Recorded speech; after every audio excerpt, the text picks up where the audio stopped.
which explains the use of our external gauge frame measuring the pitch diameter of an external thread.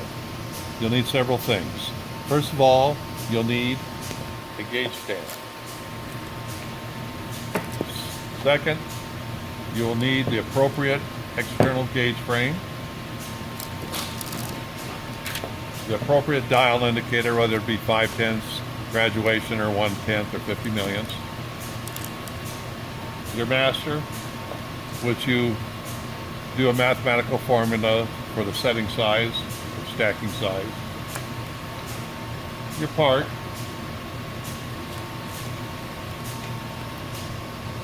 pitch diameter inserts, and the appropriate Allen wrenches. First thing, we'll talk about the external gauge frame. There are several things that need to be brought to your attention. Number one, this screw, you do not loosen. This locks the lower insert holder slot in line with the upper insert holder slot. This screw here is an indicator override screw. Do not adjust it. It's adjusted at the factory. And this is the gauging pressure adjusting screw. You simply set it for repeatability.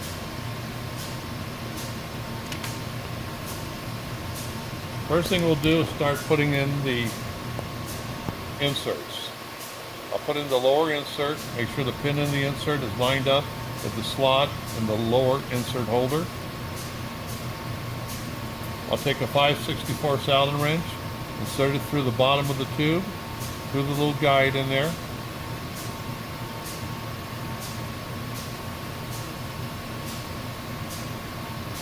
Lightly cinch it. You don't have to over tighten.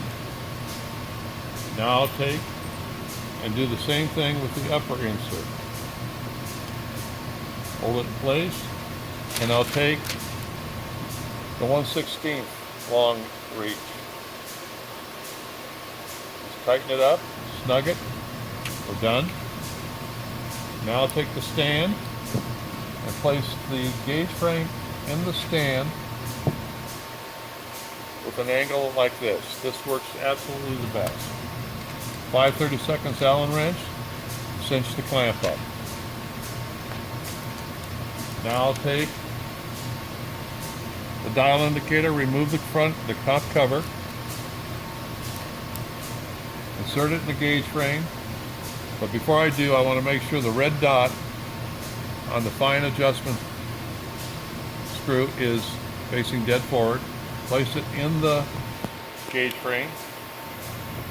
Take the 7/64 Allen wrench and place it into the gauge frame until the needle reads just off the scale. Cinch it so the dial indicator doesn't move. Now I take my master, and before I do though, I want to make sure this clamping screw right here is loose, because that allows me to adjust the lower insert holder.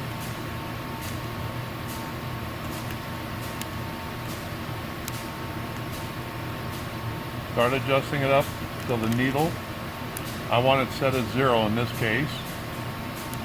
I'm within a few tenths of 0, which is fine. I'll take this screw and cinch it. Now I'll double check it. I'm a little bit, about 5/10 to the left of 0. So all I simply do is take the fine adjustment knob or screw on the dial indicator,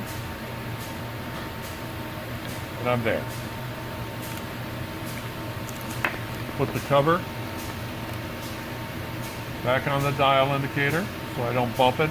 Change the setting size.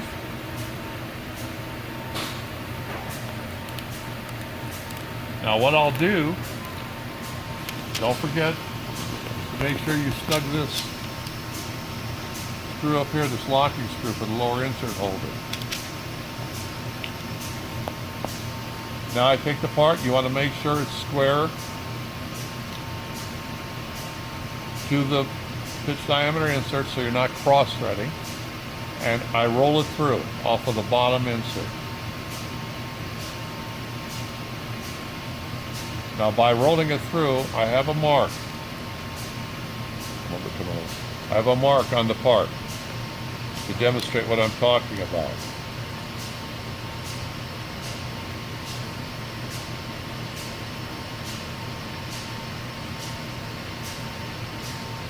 Don't push it through. You roll it through. Okay, now I'm going to demonstrate how fast you can check the pitch diameter. 1, 2, 3. I'll rotate it 90 degrees. 4, 5, 6. Rotate it 45, 7, 8, 9. We have a total of 5/10 error in this part. I set my limit markers on my dial indicator to ±1. That's what the print called out for, so I'm in tolerance on the pitch diameter. Any questions, call MTG at 775-883-1000. Thank you.